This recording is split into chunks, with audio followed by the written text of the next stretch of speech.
June 29 దేవుని వాగ్దానం. యెహోవా పడిపోవు వారందరినీ ఉద్ధరించువాడు. కీర్తన 145:14. మన ప్రభువైన యేసుక్రీస్తు నామములో మీ అందరికీ ఈ ఉదయం శుభములు తెలియచేయుచున్నాను. ప్రియులారా, అందరూ క్షేమంగా ఉన్నారు కదా? దేవుని మహాకృపలో మనం అందరం క్షేమంగా ఉండడానికి దేవుడు మనకిచ్చిన ఈ మంచి దినాన్ని బట్టి దేవుని నేను స్తుతిస్తూ ఉన్నాను.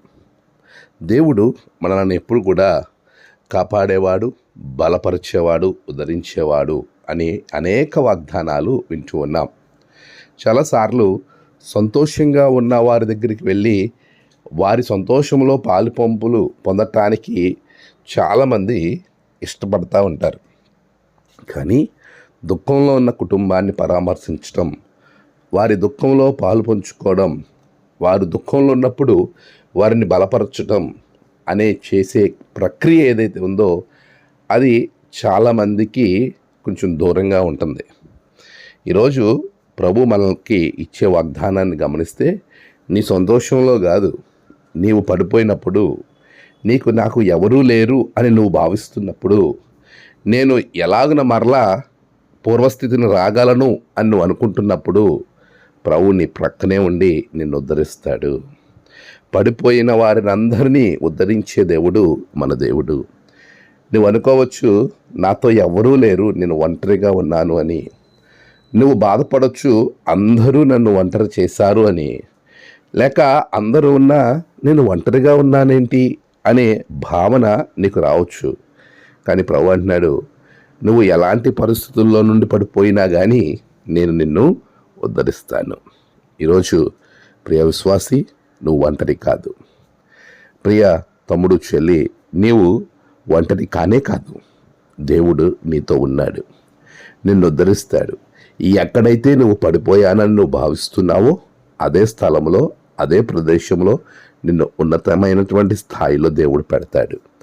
అయితే మరి పడిపోయిన వారు ఆ పరమ తండ్రి అయిన దేవుణ్ణి చేయి పట్టుకోవడానికి ఇష్టపడాలి. పేతురు నీళ్ల మీద నడుచుకుంటూ వెళుతూ ఉండగా గాలిని చూచి పడిపోయాడు, మునిగిపోసాగెను. అప్పుడు ప్రభువాని పిలిచాడు. పిలిచిన పిలుపుని బట్టి యేసు ప్రభువారు చెయ్యివ్వగా ఆయన చేతిని పట్టుకున్నాడు. ఈరోజు పడిపోయిన నీవు ప్రభువుని పిలవాలి, ఆయన చేయిస్తాడు, ఆ చేతిని పట్టుకోవాలి. అప్పుడు ప్రభు నిన్ను పైకి లేవనెత్తుతాడు. ఆమేన్. ప్రార్థన. సర్వశక్తిమంతుడా, గొప్ప దేవా, నీ బిడ్డల జీవితంలో గొప్ప కార్యాలు మీరు జరిగించండి, ఉన్నత స్థాయిని ఉంచండి.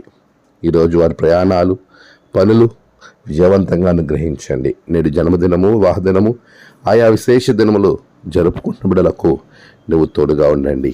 తమ ప్రియులు కోల్పోయిన కుటుంబాలకు ఆదరణ దయచేయండి. ఈ దినదీవులతో నింపి మీరే మహిమ పొందమని యేసు నామమున ప్రార్థించి వేడుకొనుచున్నాము తండ్రి. ఆమేన్. తండ్రి, కుమార, పరిశుద్ధాత్మ త్రియేక దేవుని దీవెన మీకు తోడుగా ఉండి నడిపించునుగాక. ఆమేన్.